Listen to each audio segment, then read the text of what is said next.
el psicópata descuartiza y lo que hace pues es no se molesta tanto, ¿no?, en hacer desaparecer el cuerpo, ¿no? Alice Dhanasapapon es una persona que ha exigido el pago primero de $160.000, luego de 180.000 y creo que lleva por 200.000. Hay que entender que Alice es además la representante legal de Daniel en Tailandia, que es algo, bueno, creo que es la mayor locura que han podido cometer. Que es que Daniel es un hombre apegado al dinero, al poder, una persona que le encanta rodearse de las personas con más poder y dinero de Madrid, dueños de discotecas, de hoteles, de restaurantes, y en ese sentido él echaba en falta en ese grupo de amigos y grupo de conocidos el manejar el dinero que tenían los otros, y él no podía. Y me cuentan sobre todo altivez, chulería y tal. Pero vaya, yo no sé si eso llega a tanto, si él realmente pensó que el juez le iba a dar la razón. Sí, él ha cambiado muchas veces de declaración, ¿no? Pero de testimonio, pero eso ya yo creo que ya ni siquiera es importante, ¿no? Él mismo durante el juicio, incluso durante el juicio, comentó desde que eran pareja a que solo eran socios, ¿no? Por eso digo que al final la credibilidad de una persona en que se está jugando su vida es muy importante para que el juez tenga dudas. Que esta señora exigía los días que estaba en la isla de Koh Phangan pernoctar en hoteles, en suites que llegaban a costar hasta más de $1.000 la noche. Sí, comprando un testigo, enviándole 16.000 euros, creo que eran, en donde le decía, te voy a hacer un regalito cuando pueda, en donde le decía, no puedes decirle al juez que te estamos pagando porque si no va a haber una confusión, no sé cómo lo dice exactamente, no lo digo de una forma literal.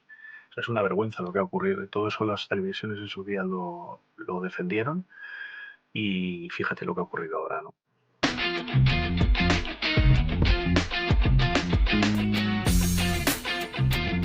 Muy buenas a todos, bienvenidos a otro podcast más en Desde el Jergón. Y hoy tenemos a una persona que está en muchos medios de comunicación últimamente por un caso, el caso de Daniel Sancho, por el que ha escrito un libro que es este, Muerte en Tailandia. Lo tengo yo, lo tenemos los dos, que tengo que reconocer que lo compré ayer y ya está leído. O sea ¿Dónde lo compraste, por curiosidad? Pues vamos a hacer publicidad de unos grandes almacenes. Vale. Del Corte Inglés, sí. ¿En qué ciudad estás tú? Santiago de Compostela. Perfecto. Se compró ayer, está leído, salvo las 20 últimas páginas, en concreto.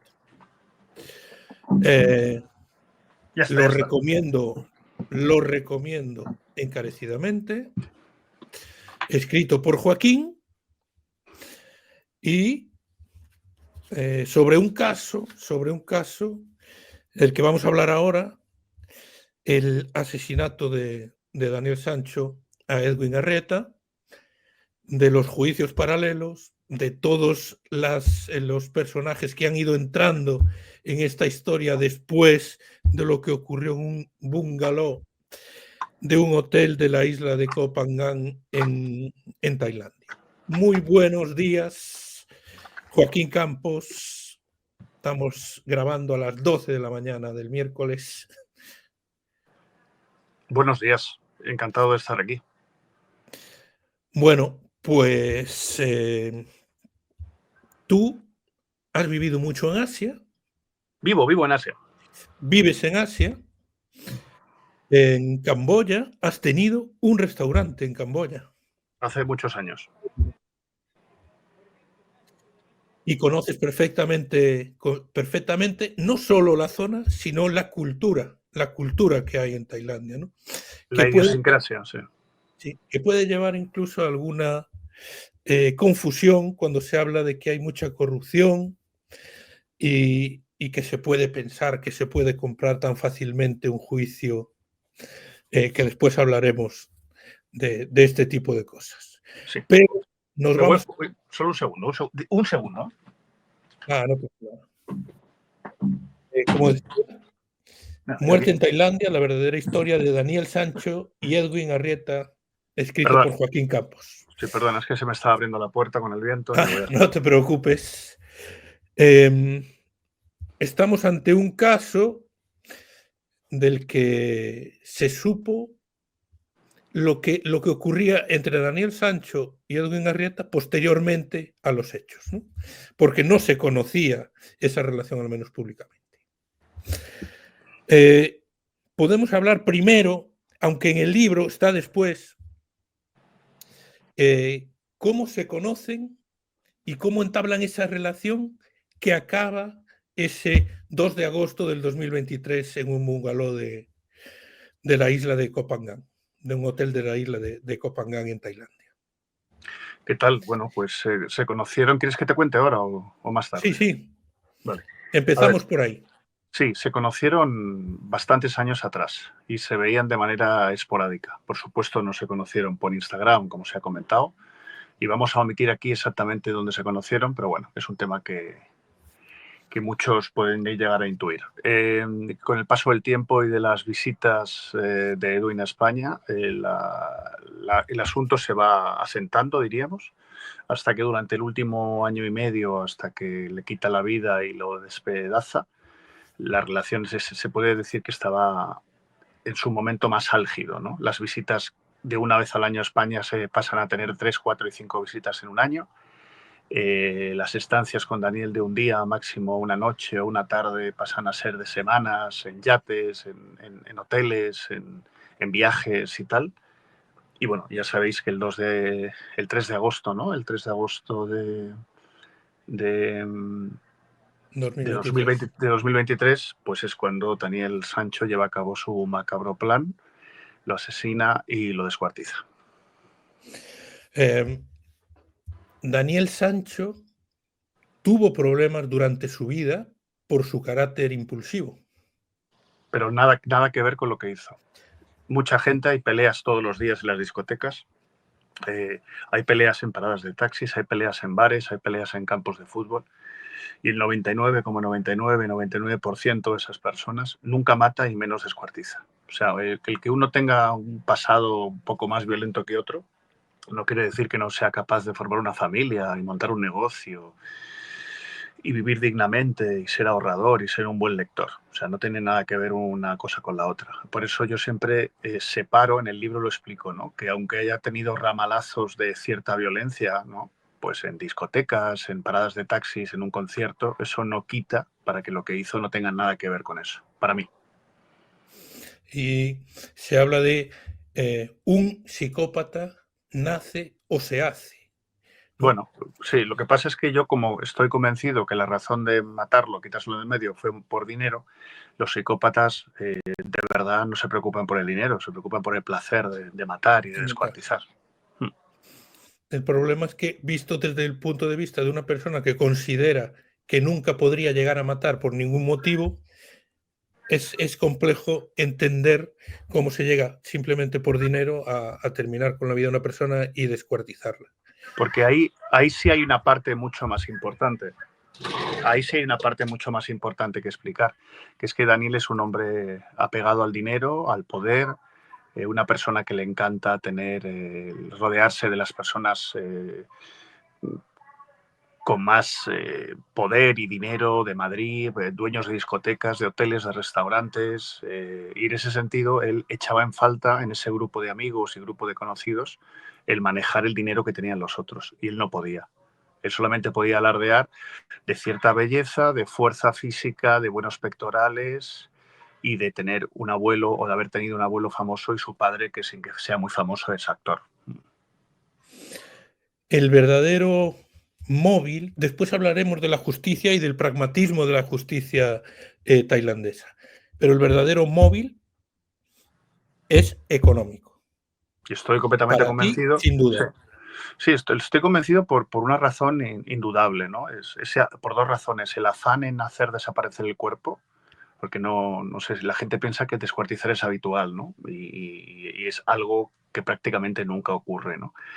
Y aparte, como tú bien sabes, el psicópata descuartiza y lo que hace pues es no se molesta tanto, ¿no?, en hacer desaparecer el cuerpo, ¿no?, diríamos.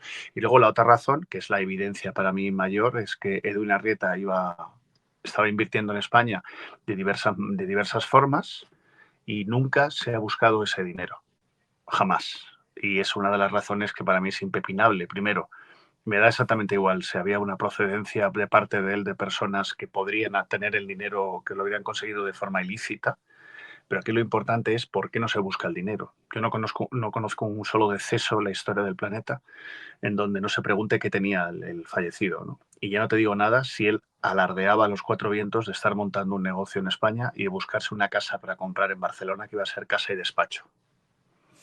La familia de Edwin Arrieta tiene un motivo para no querer, escarbar más de lo justamente necesario, que puede ser el carácter religioso que tenía la familia.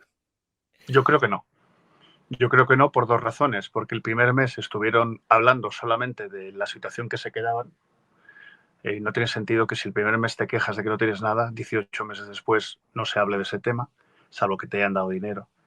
Y luego que de la misma forma que tú, por ejemplo, planteas la posibilidad de que no quisieran hacer público el recuperar el dinero, sí hicieron público en numerosas ocasiones la indemnización que van a cobrar. Entonces no tendría sentido. ¿Por qué si haces pública la supuesta indemnización que te tienen que dar y no el dinero que tienes que buscar? Sin embargo, la cantidad que habría invertido Edwin Arrieta en España es una cantidad muy elevada que no va a poder recuperar la familia. Bueno, no es que sea muy elevada, es que vamos a intentar entender. O sea, si en Santiago de Compostela yo quiero montar un restaurante y comprarme un piso, tú ya más o menos que eres de ahí entenderás lo que cuesta, ¿no? Bueno, pues eso lo trasladas a Madrid y Barcelona. Ya está. O sea, estamos hablando de una cantidad alta, evidentemente, ¿no? Bueno, cuando se produce el asesinato, se descubre que es Daniel Sancho. Las primeras imágenes que salen es de Daniel Sancho comprando en un supermercado cuchillos, bolsas de basura y papel de plástico. Se habla de 180 metros de papel de plástico y de 300 bolsas de basura. 320. Y 320. Y eso era 3 días antes de la llegada de Edwin Arrieta a Copangán. Sí. Y aún no se ha explicado para qué era exactamente, porque no necesitas, para despiezar a una persona y envolverla y tirarla al mar, no necesitas 328 bolsas. De hecho, no necesitas ni 28, pero bueno, no se ha sabido para qué era. Lo que pasa es que ha quedado muy claro el modus operandi de Daniel y sobre todo el que el propio Daniel reconociera los hechos y los reconstruyera en vídeo el día 5 de agosto, 3 días después. Eh, la Carmen Bafalgón llegó a decir que esas bolsas eran para, como forma de chubasquero para protegerse de la lluvia. Un argumento bastante pobre, ¿no? Sí, Digamos, cuando hay chubasqueros que le hubiesen sido de sí, mucho bueno, y más aparte, útiles. pero aparte que es ridículo por la cantidad, ¿no? O sea, imagínate que Daniel hubiera querido, porque le gusta hacerse chubasqueros, es algo que le gusta. Vamos a imaginar, ¿no? Que a él no le gusta utilizar ni paraguas ni el chubasquero que te venden en la tienda, sino que tú quieres la bolsa de basura, tú recortarla y hacerte tu chubasquero. Me parece perfecto. Se lo compro a la señora Balfagón, pero ¿para qué quieres 328 bolsas? O sea, no te hacían falta 328, a lo mejor con un par de ellas ya tenías un buen chubasquero, ¿no? Edwin Arrieta llega a Copangán para estar 24 horas después de Pues un viaje de... sí, pero no es exactamente así. Lo voy a explicar mejor. Es un viaje de una semana. Es un viaje de una semana. Desde Santiago de Chile, vía Madrid, vía Emiratos Árabes Unidos y llegar a Bangkok, hacer una noche, luego llegar a Koh Samui, tomar un barco y llegar a Copangán, es que son 2 días y medio. Entonces ya los 2 días y medio que vas a la ida, los 2 y medio que vas a la vuelta, pues eso, algo menos de 2 días, ¿no? Es lo que iba a coincidir allí. Iban para algo muy especial que querían hacer y punto, ¿no? Y como él estaba completamente enamorado, le pareció interesante hacerlo así.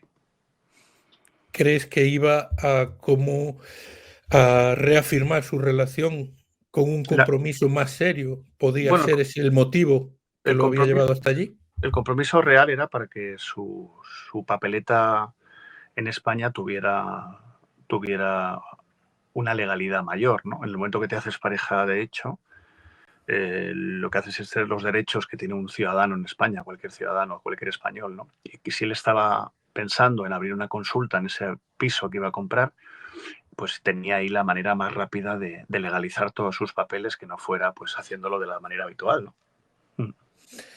Eh, Llega a Copangán, se ve también en las imágenes en la televisión, una cámara de seguridad de un establecimiento capta cómo pasan en moto por delante de ese establecimiento, conduciendo Daniel Sancho con Edwin Arrieta de copiloto, dirigiéndose al hotel que había reservado Daniel Sancho, que no era el mismo que había reservado Edwin Arrieta.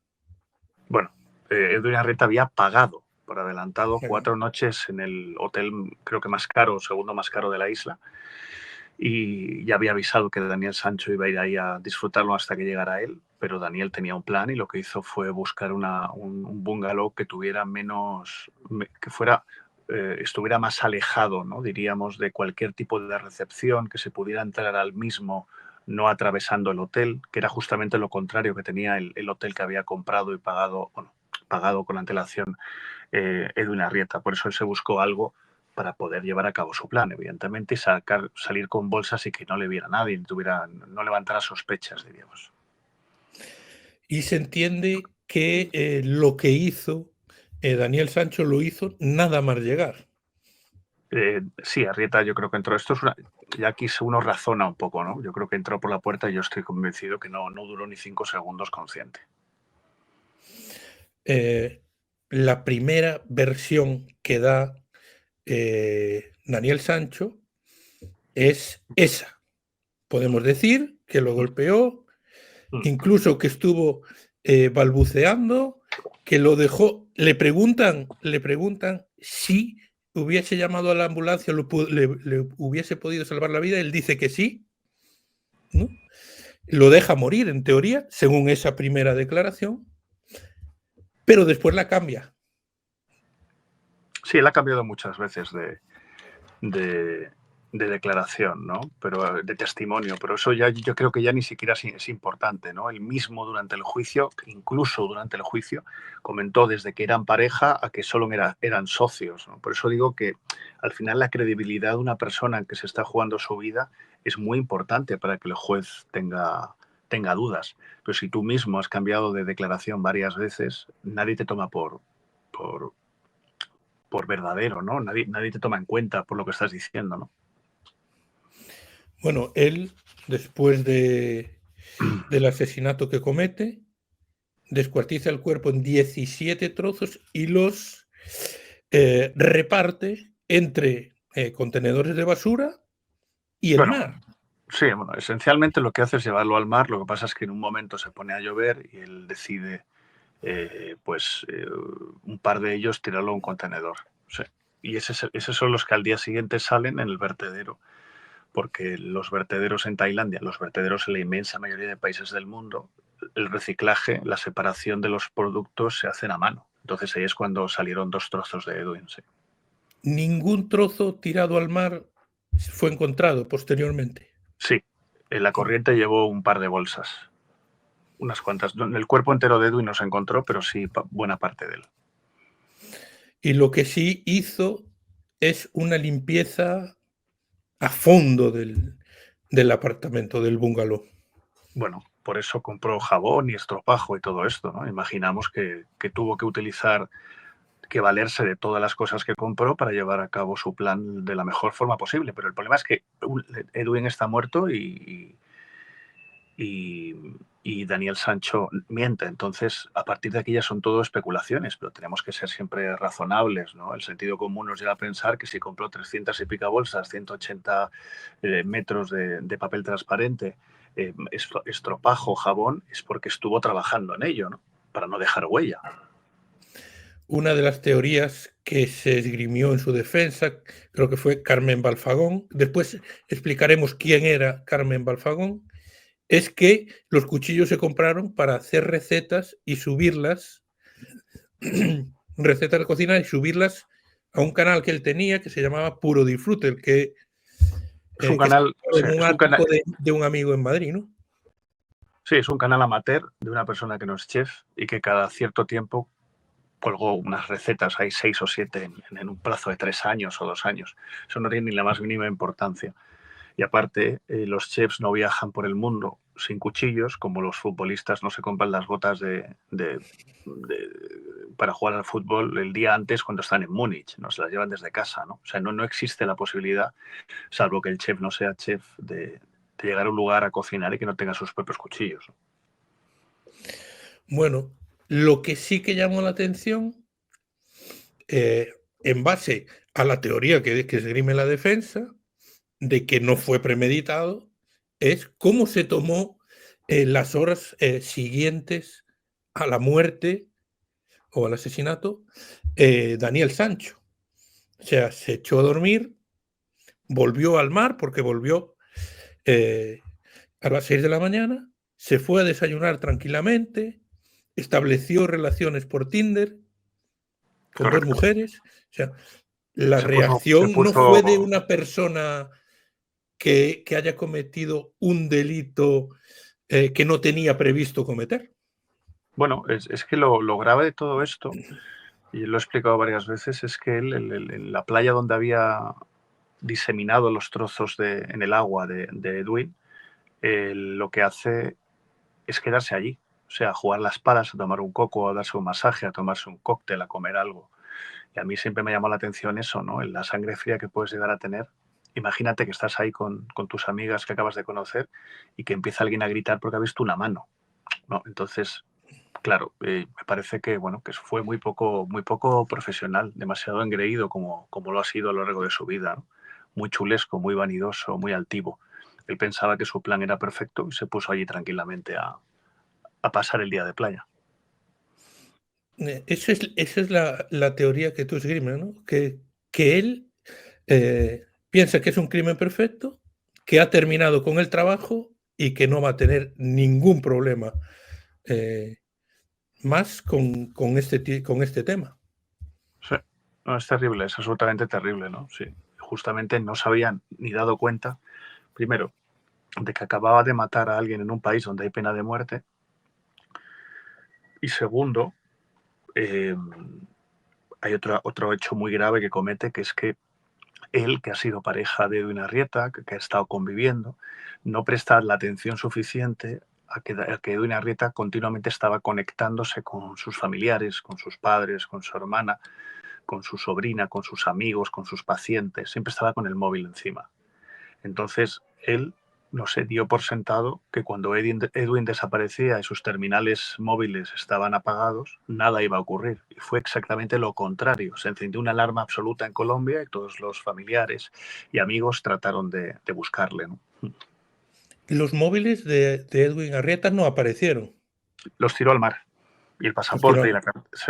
Se quedó todo. solo con su dinero. Esto es un dato importante para que se vea hasta dónde llega lo maquiavélico de alguien, ¿no? Que lo único que le interesó de él fue el dinero y una cadena que tenía, una pulsera, no sé qué historia. Los $10.000 que llevaba encima. Sí, correcto.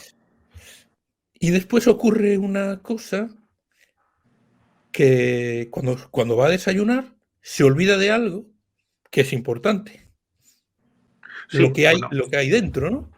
sí, pero esto yo creo que ya porque el hombre no da más de sí. Yo creo que entre que no ha dormido bien y que es una persona que no trabaja, o sea, que no es profesional, se va a desayunar y se deja una bolsa con un cuchillo, que es el con el que ha estado abriendo las bolsas de basura y tirando las piezas de Edwin al mar, que es con el que se corta el antebrazo, seguramente en alguno de los momentos que...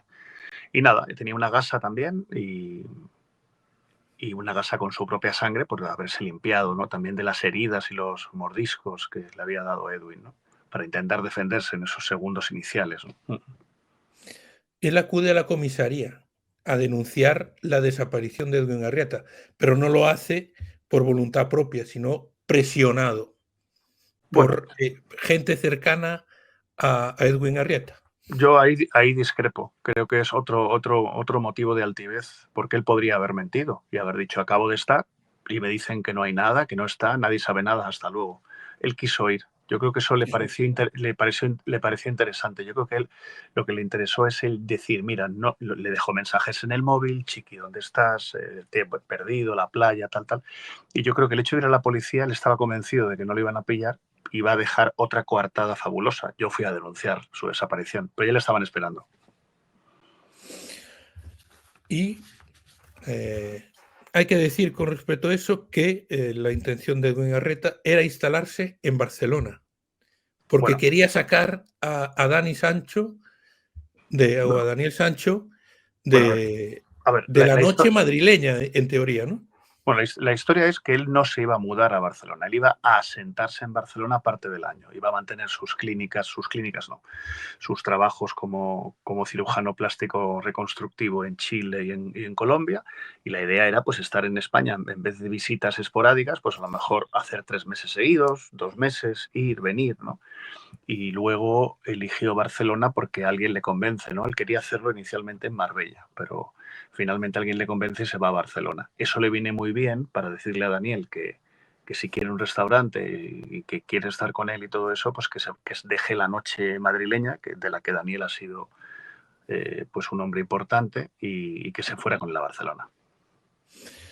Hay otra cuestión también curiosa, y es que él se presenta en la comisaría con unas heridas. Sí, pero ya el tema de las heridas ya es secundario. En la comisaría ya sabían que había aparecido trozos de carne humana y que uno de los trozos estaba en una bolsa de Bixi, que son los únicos grandes almacenes que hay en la isla de Copangán, y que viendo en la cámara ya habían visto que había un hombre que había comprado 3 cuchillos. Ya empezaron a asociar, diríamos. De hecho, la policía ya había llamado a la motocicleta, donde se alquilan las motocicletas, que hay que dejar el pasaporte, ya había llamado para intentar tenderle una trampa, ¿no? Que era, usted alquila la motocicleta, llámele para decirle que hay un problema y que hay que cambiar de moto. La idea era ya ir a cazarlo allí, ¿no? Otro argumento de la defensa, que como que no fue premeditado porque él entregó su pasaporte, pero Sí, parece ser que es obligatorio, ¿no? sí, eso es otra estupidez. Sí, es algo que hace todo el mundo. No sé. O sea, es que no. Si eso no sé si al final lo leyó el juez, pero mejor que no lo haya leído, porque es algo tristísimo. Entramos ya en el juicio. El primer abogado que tiene Daniel Sancho es tailandés. Bueno, los primeros son 2 de oficio, que es Sí. cuando están tomando aquellas declaraciones. Y a partir de que es acusado formalmente, ya está con Anancho Apriabart, que pertenece al despacho de Fernando Oca en Bangkok, un letrado español, y es además un abogado que tiene buena experiencia, ¿no? Incluso con extranjeros, incluso con españoles y asesinatos. Un año antes consiguió que una persona que mató a su socio, Carlos Alcañiz, también en la isla de Copangán, la pena fuera solo de 15 años. Se basó en problemas psíquicos, certificados médicos, consumo de estupefacientes previo a los hechos, bipolaridad, no recuerdo exactamente bien, y todo eso consiguió que el juez dijera que 15 años de prisión. Pero ellos prefirieron cambiar a ese hombre con experiencia tailandés por un abogado de oficio, ya que la idea era llevar la estrategia desde Madrid con toda esta gente, ¿no? Que ha estado, en muchos casos, pareciera que ha estado luchando para que Daniel se quede el resto de su vida en la cárcel, ¿no? Es cuando entra en acción, o en escena, perdón, Marcos García Montes. Bueno, muy conocido, muy mediático, un abogado muy mediático que ha defendido a gente muy famosa, Sí. pero que no se caracteriza por ganar muchos juicios. se caracteriza por dominar bien los platós y las televisiones y los periódicos y manejar un poco el guión de la historia para que la opinión pública esté de su lado y para que así pueda conseguir muchos clientes durante esos meses que está el asunto en el candelero. Pues mucha gente que está viendo la televisión confía en ese señor y le confía sus problemas judiciales, ¿no? O sea, acapara muchos clientes, por lo tanto mucho beneficio, pero a la hora de la verdad ese caso que de verdad lleva es un caso que lleva las de perder, es lo que ha ocurrido. Ahí empieza lo que podemos decir el juicio paralelo, que es el juicio que se da en los medios de comunicación. Sí, pero que Y en lo Tailandia que, no, pero que en sí, Tailandia no existe porque nadie sabe nada ni de ninguna televisión española ni de nada. Créeme lo que te digo. porque tú estás allí, estás eh, residiendo muy cerca de la cárcel en la que entra Daniel Sancho.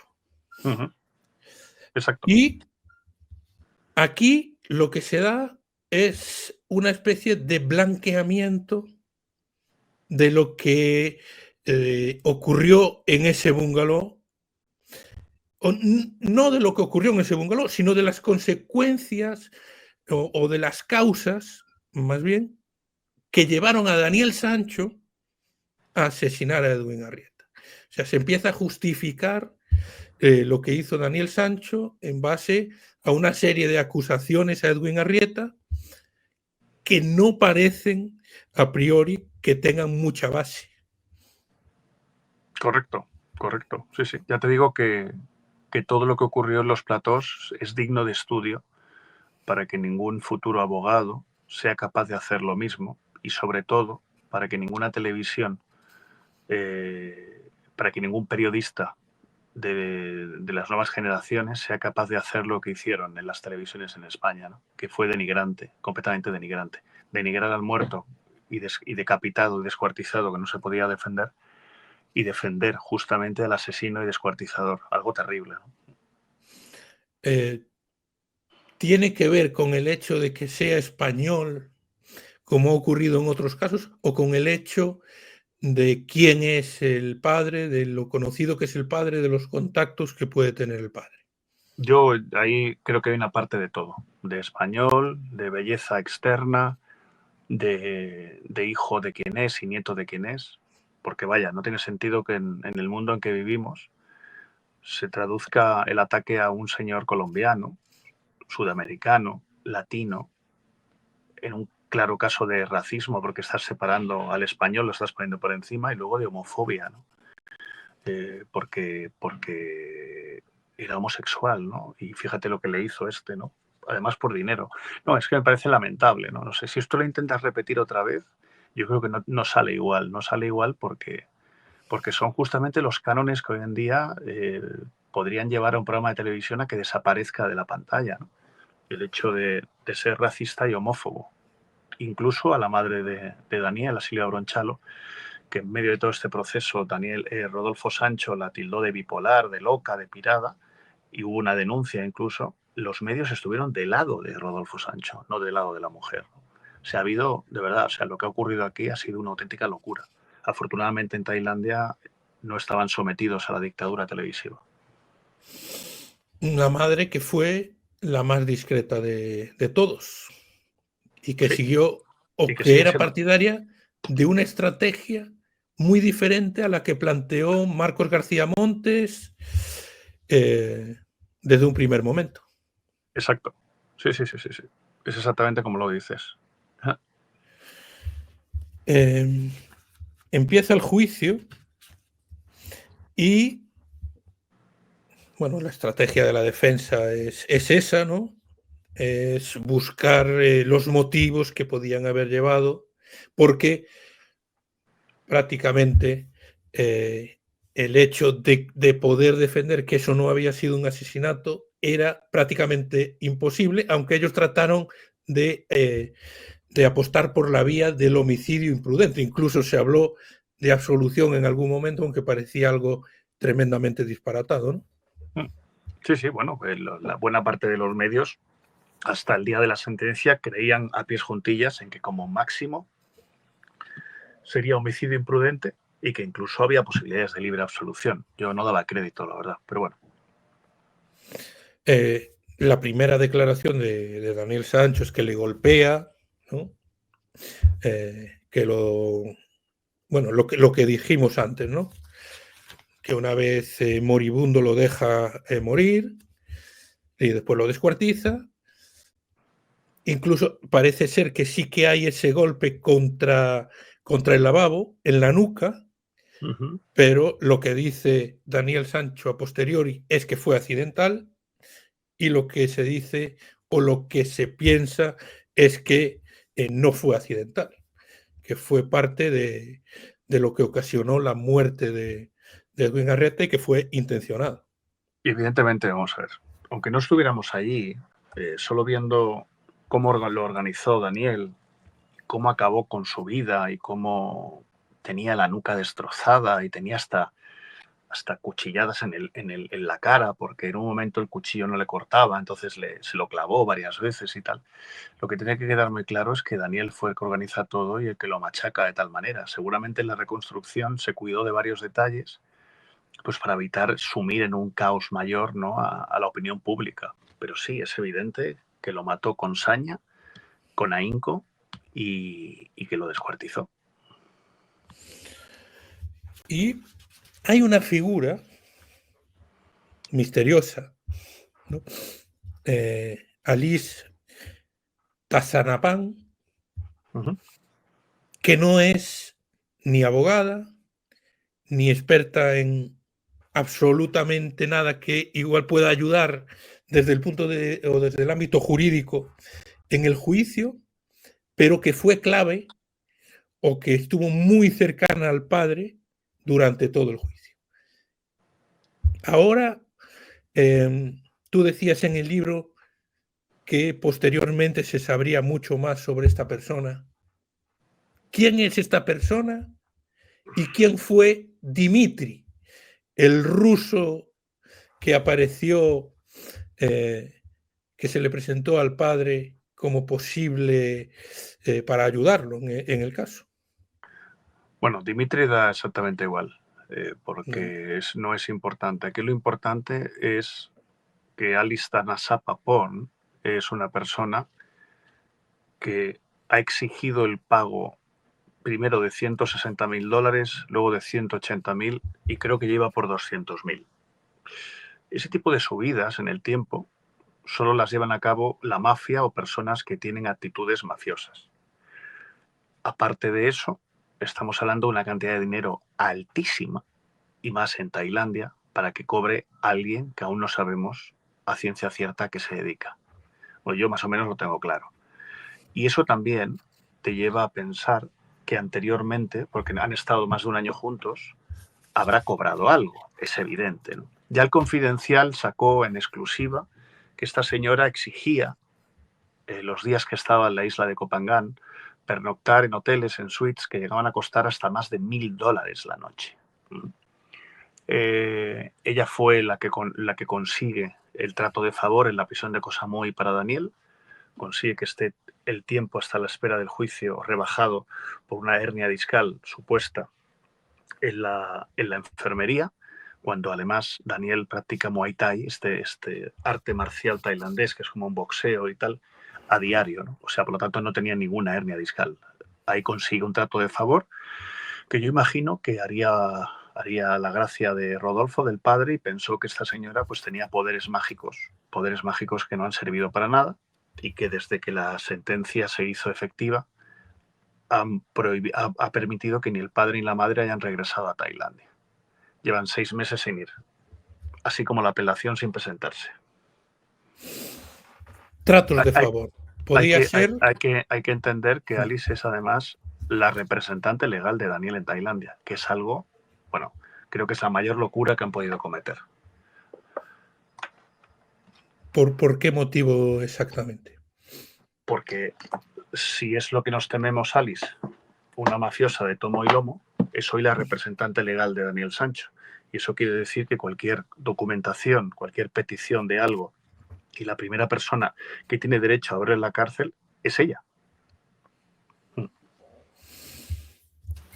Tailandia es considerado un país muy corrupto Pero Tailandia es un país corrupto en las altas instancias.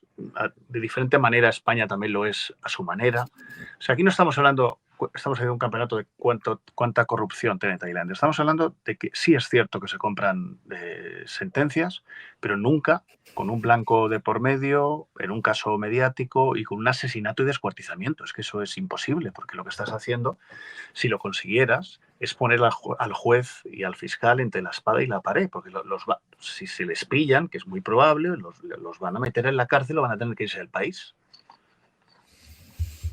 te escuché con David Jiménez, que acudiste a su podcast, decir que costaría millones y millones porque se estaría jugando la carrera. Sí, bueno, Ese juez.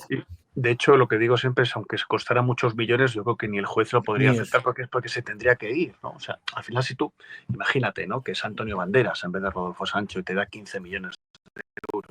Te tienes que ir del país porque no te van a pillar, ¿no? Al final vas a acabar en la cárcel, tú. ¿Qué papel tienen Carmen Balfagón y Ramón Chipirrás Bueno, en este caso? Chipirras tiene una faceta más de perfil bajo, diríamos. Es un poco, si me lo permite, un poco el ayudante, ¿no? Está en un segundo plano, comparado con Balfagón, y Balfagón es la persona que ha estado más tiempo en los platós, en las revistas de papel cuché, ha estado ahí pues apoyando, ¿no? Apoyando la causa de temeraria que organizó el gran García Montes. Hay otra persona, y es periodista, que es Ramón Abarca, de la agencia EFE, que tuvo acceso, y mucho, a Daniel Sancho. Tuvo y tiene. Y tiene. Y es al que Daniel Sancho primero le habla de la jaula de cristal en la que vivía. De la motivación del asesinato, que fue vivir en una jaula de cristal, por las presiones a las que les sometían. ¿Qué papel tuvo Ramón Abarca en la transmisión del relato que quería que la familia, o Marcos García Montes y el padre en este caso, porque la madre va por otro lado, que querían transmitir los dos? Bueno, el papel de Abarca es un papel extraño, no tiene ningún sentido todo lo que ha ocurrido para un delegado de la agencia EFE. O sea, ha participado en el documental, incluso en el último capítulo, el triste documental de HBO Max, producido por Cuarzo Producciones, incluso como hombre importante. Ha reconocido públicamente, y eso le va a manchar, le va a llevar el resto de su vida periodística, ha mentido, reconociendo que el pasaporte lo dejó porque era las fiestas de la luna llena y te lo obligan esos días porque hay mucha gente, lo cual es completamente falso. Ha llegado a decir que compadreó con él, ¿no? Que hablaba a menudo y tal, y lo ha visitado muchísimas veces, aún no sabemos a razón de qué, en horario laboral de su trabajo en la agencia EFE, porque las cárceles no abren el fin de semana, que es cuando libran los jefes. Los jefes libran un fin de semana y él va a verle normalmente viernes y lunes, viajando el jueves y el martes, ¿no? Y todas esas cosas, pues no sé si algún día desde España alguien se atreverá a enterarse, a investigar qué es lo que ha ocurrido, ¿no? Porque se extralimitó, de eso no me cabe la menor duda. Y ya se explica también que él, cuando tuvo la noticia en sus manos, la dejó cocer un día, él lo reconoce, lo cual es el código deontológico se lo saltó, ¿no? Porque tú lo que no puedes hacer es eso. Tú eres la agencia EFE, tú eres la agencia del Estado, tú no eres el periodista de Intrépido, de no sé qué medio, ¿no? O vas de freelance y estás esperando algo. Tú tienes que emitir la noticia tal y como sale, ¿no? De hecho, es Europa Press la primera noticia, el que da una primera noticia sobre el caso, sin darse cuenta de que ese Daniel Sancho era el hijo de Rodolfo. Bueno, el motivo por el que retrasó la noticia era ese, la identidad del presunto asesino en aquel momento. Claro. Sí, pero es que él no tiene que hacer eso, él tiene que dar la noticia, no tiene que esperar, ni tiene que ir allí el primero.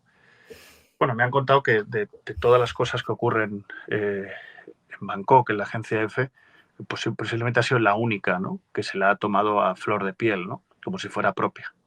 y que otros asuntos que hay, pues que no aparece, ni escribe, ni se acerca ni de lejos, ¿no? Es curioso, ¿no? Qué interés, ¿no? Qué interés más llamativo.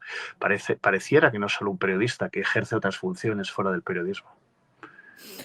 Hablas de otro periodista que empieza a entablar una relación muy estrecha con Daniel Sancho, con Rodolfo Sancho, el padre, y que empieza a soltar noticias que posteriormente se comprueban falsas. Sí, es completamente cierto. Completamente cierto, porque de manera sesgada se fue sacando parte del sumario interpretada sui generis. Son periodistas que estaban allí cuando estábamos nosotros y lo que hacían era llenar de incertidumbre una cobertura en donde no había ningún titular porque se había prohibido la entrada a los medios durante todas las vistas, durante todo el juicio. Algunos caímos, incluido yo, pues la primera vez caí, luego rectifiqué y ya no caí más. Y hubo un enfrentamiento, pero yo me negaba a escribir sobre algo que era falso, cuando todos los demás lo hicieron y desde España también. ¿Por qué se produce, lo decíamos un poco antes, en la diferente estrategia que siguen la madre y el padre de Daniel Sancho durante el juicio? Bueno, pues eso habría que preguntarle al padre, ¿no? Quiero decir, porque la madre al final no ha dicho nada y se ha mantenido al margen, pero queda claro que no quería participar de este show circense que casi se lleva por delante aún más a un Daniel Sancho que ya lo tenía todo perdido, ¿no? Llega a firmar Daniel Sancho un papel que le presentan el padre y Marcos García Montes para que su madre no recibiese ningún tipo de información sobre el caso. Y además también firma otro en donde Alice era la persona que se hacía cargo de él. Cualquier cosa que dijera Alice a él le valía. Fíjate qué cosa, qué incongruencia, ¿no? Alguien que no sabías ni quién era, resulta que es tu valedora en el país. ¿Por qué? Y la madre prácticamente allí no tenía ningún apoyo, más que la de su conductor, Exacto, podríamos decir. exacto. Y de paso, porque así funcionan, algunos medios la perseguían a su hotel y entiendo que una foto de ella o una declaración pues tendría mucha importancia, pero bueno, estábamos probablemente en su peor momento psíquico de su historia y estaban allí algunos dando por saco, ¿no? Intentando meterse hasta dentro del hotel y estas cosas. Hablabas antes de xenofobia y de homofobia en los medios. ¿Se buscó la verdad o la verdad que interesaba? No, no, solamente la que interesaba. Verdad solo hay una, por eso fue buscar un plan alternativo. Esa es la desgracia de los medios hoy día en España. El documental del que hablabas antes, de HBO a través de Cuarzo Producciones, se emite un episodio cero antes del inicio del juicio. Justo el día que se iniciaba el juicio. El El padre, martes creo que era 8 de abril, 9 de abril. el padre cobra una gran cantidad de dinero por ese documental. Por eso Algo lo que a digo. la madre se niega a participar y no está muy de acuerdo con ese dinero que cobra el padre. Bueno, porque está manchado de sangre, ¿no? Ya lo dijo, está claro, ¿no? ¿Y para qué querría ese dinero? Pues habrá que saberlo. Habrá que ver Alice si ha cobrado más, aparte de los 180 o 200.000 que pide a posteriori, y si los abogados en España de verdad no han cobrado, y por qué se viaja en primera clase cuando vas al juicio de tu hijo, no te vas de vacaciones, y por qué se pagan $1.000 por dormir en hoteles de lujo a la señora, que en teoría era una fixer, una traductora, un apoyo.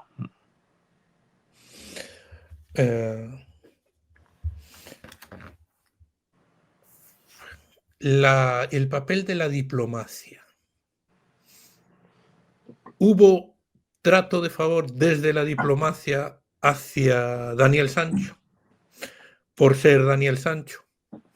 Totalmente, absolutamente. La comparación con en el libro lo explico muy bien, no quiero destriparlo, pero hay un caso paralelo de un señor por temas de drogas que un poco más y ni siquiera le prestan atención consular, aunque fuera con una secretaria, ¿no? Es una desgracia todo lo que ha ocurrido en torno a este caso. Y aparece dentro de la defensa que hacen Marcos García Montes, que tú calificas como desastrosa, porque en realidad el fallo, la sentencia, lo que dice es, la sentencia es de pena capital, pero se conmuta por cadena perpetua por que colaboró Daniel Sancho en un primer momento, en encontrar el cuerpo y en reconocer lo que había hecho. Correcto. Sin embargo, la estrategia de la defensa se basa en culpar a la policía, como que obligaron a Daniel Sancho a firmar algo que él no entendía porque no hablaba tailandés y que lo involucraba o que venía a reflejar algo que él no había hecho. Y Daniel Sancho tuvo en todo momento abogado y traductora, y todo lo que firmó sabía lo que estaba firmando. Y él sabe perfectamente que asesinó, descuartizó, por eso reconoció los hechos y los reconstruyó. Que luego llegara García Montes y cambiara toda la historia me parece muy bien como estrategia. Pero en Tailandia, afortunadamente, las autoridades de este tipo no son muy pragmáticas y no son estúpidas. Aparece una persona llamada que en teoría iba a declarar en el juicio contra Edwin Arrieta, que es Nilsson. Varias. Varias personas. De las 22 personas propuestas por la defensa como testigos, solamente el juez admite a 4. Ni siquiera a Carmen Balzagón, que iba como experta criminóloga. A nadie prácticamente, primero porque ya sabía lo que iba a ocurrir, es todo un cachondeo, una mentira, y porque no se estaban aportando ninguna prueba nueva. Se estaba desprestigiando, por ejemplo, pues llevaron a un psicólogo desde España, como si en Tailandia no hubiera psicólogos, hicieron muchas estupideces de este tipo. Pero el caso de Nilsson, hubo mensajes y audios que salieron a la luz pública del padre de Daniel Sancho.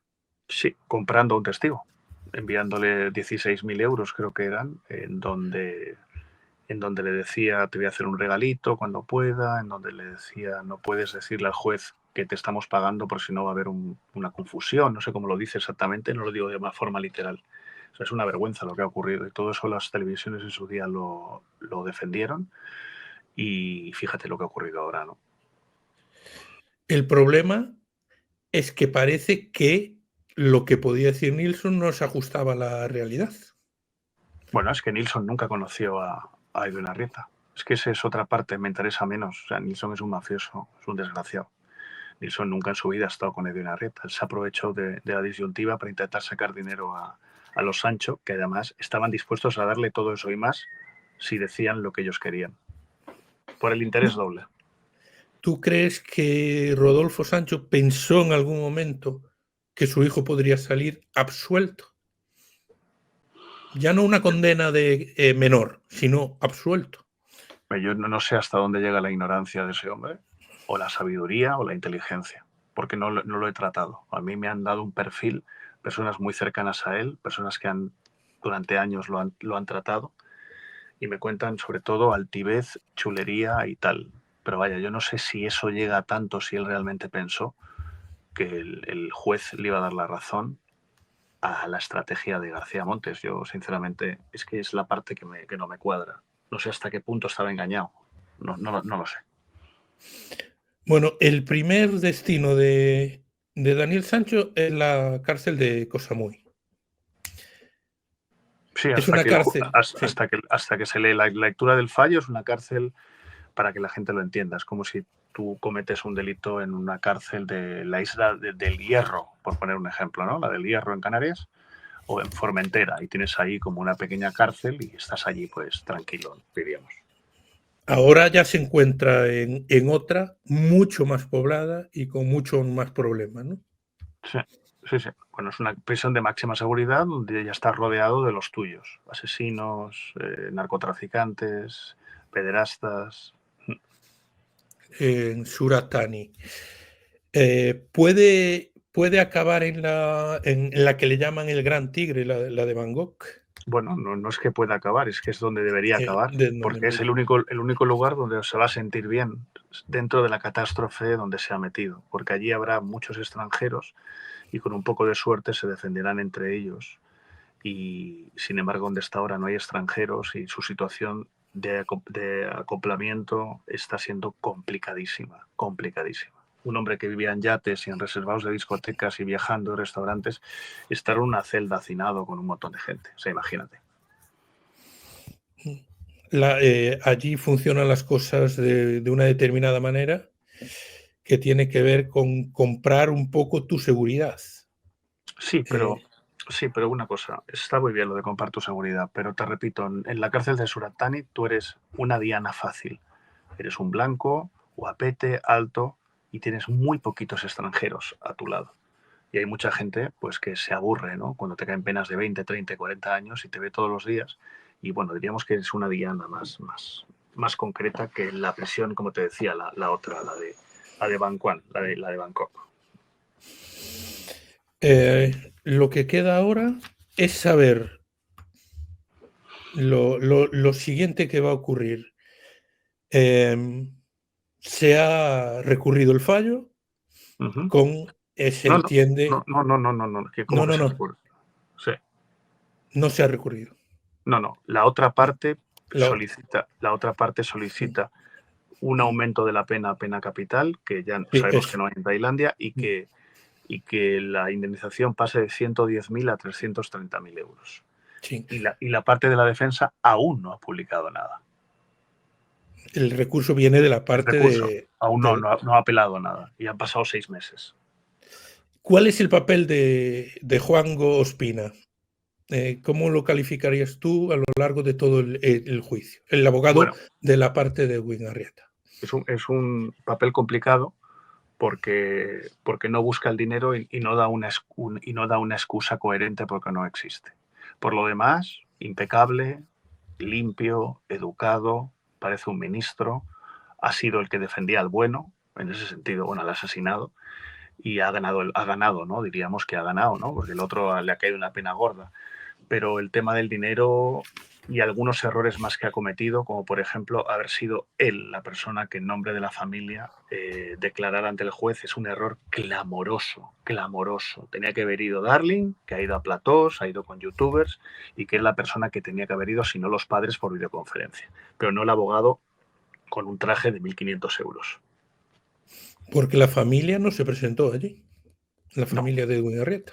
no, Nadie, no. absolutamente nadie de la familia. Sí, pero en Madrid sí. Entonces, si te vas a Madrid, te puedes ir a Bangkok. O sea, no te puedes ir a Tailandia. Pero bueno, no, es que yo ya no. Es un tema que ya ha pasado, es un error que ha cometido Juan Gonzalo Espina en su estrategia, pero que lo esencial, lo gordo, es el tema monetario. A mí todo lo demás es guarnición comparado con el tema del dinero. Y ahora, tú decías que el siguiente paso, lo normal es que vaya a la prisión de Bangkok. ¿Crees que acabará regresando a España? O sea, viniendo a cumplir la pena a España. Si no se muere antes o algo así, seguro. Porque, bueno, seguro, a no ser que tenga mal comportamiento, no solicite el perdón real, nunca reconozca los hechos, se pelee continuamente en el patio. Pero sí, mira, aparte de la ley que hay otro asunto mucho más importante, que es que Tailandia no quiere que los blancos y menos mediáticos se mueran en sus instalaciones penitenciarias. Entonces, cuando pase unos años, 9, 8, 10, se iniciará un proceso de una forma u otra, ya buscarán la manera para que Daniel se tire otros años en España, que ya será lo que decida la legislación española o lo que sea. Y por último, quería hablar contigo una cuestión que te pasó a ti cuando trabajabas en La Razón, porque de alguna manera se te censuró. O sea, se A llegó a mí, borrar un artículo tuyo. bueno, sí, lo que se hizo fue jugar con mi trabajo y yo tuve que presentar la dimisión, así de claro, eso fue lo que ocurrió. Marcos García Montes se le ocurrió la feliz idea de enviar unos WhatsApp insultándome, enviados a Paco Maruenda, director de La Razón. Lo gracioso que en vez de defenderme o al menos pedirme las explicaciones de lo que yo había publicado, que justo luego fue exactamente lo que ocurrió, lo que se hizo fue borrar la noticia. Y yo pues presenté la dimisión y lo que hice el día siguiente fue aquel famoso acto que puse en Twitter, la captura de pantalla, no, la fotografía, ¿no? Porque había salido en papel de la noticia censurada, en papel ya no se podía censurar, y yo la puse en Twitter y tuvo como, no sé si no recuerdo ahora, pero millones de visitas, nunca me había ocurrido en mi vida. O sea, al final, por intentar censurar una noticia que a lo mejor iban a ver unas decenas de miles de personas, millones la vieron y se enteraron de lo que había ocurrido, ¿no? O sea, otro error más de García Montes, ¿no? Que han sido tantos con Balfagón. Y bueno, yo trabajé luego para Confidencial y ahora lo hago para Hércules Diario, colaborando semanalmente, un diario que desde aquí recomiendo y que, mira, pues no han conseguido que me quede con 0 ingresos. Casi lo consiguen. Bueno, pues Joaquín Campos, una de las personas que más conocen sobre este caso, con un libro que volvemos a enseñar aquí, Muerte en Tailandia. Que ya va por la tercera edición. Va por la tercera edición, se está vendiendo como churro, ¿no? Incluso ayer se vendió en Santiago de Compostela, en unos grandes almacenes. Sí, y se ha leído ya. Sí. No, yo recomiendo encarecidamente la lectura del libro porque creo que hay un trabajo periodístico detrás y de riesgo, que es lo importante en estas cosas. Bueno, es todo el proceso que se vivió, que lo vivió él en primera persona y en el lugar de los hechos, porque tú visitaste, además, el bungalow donde se cometió el delito, la playa, todo. Visitaste todo el transcurso del juicio, está en este libro. Sí, hay muchos asuntos que la gente no sabe, desde de vital importancia hasta pequeños detalles que van a llamar mucho la atención. Cuando lean el libro y verán pues que cuando Daniel estaba en la isla había alguien cercano a él y que esto, aunque no sea importante para el caso, pero llama mucho la atención. Hay muchas cosas que van a llamar la atención, sí. Bueno, pues Joaquín Campos, muchas gracias por acompañarnos en este podcast. Un honor, de verdad. Gracias por llamarme y preparado para poner todo esto, una buena mecha de esta entrevista en las redes sociales. Pues muchas gracias, un fuerte abrazo y hasta una próxima ocasión.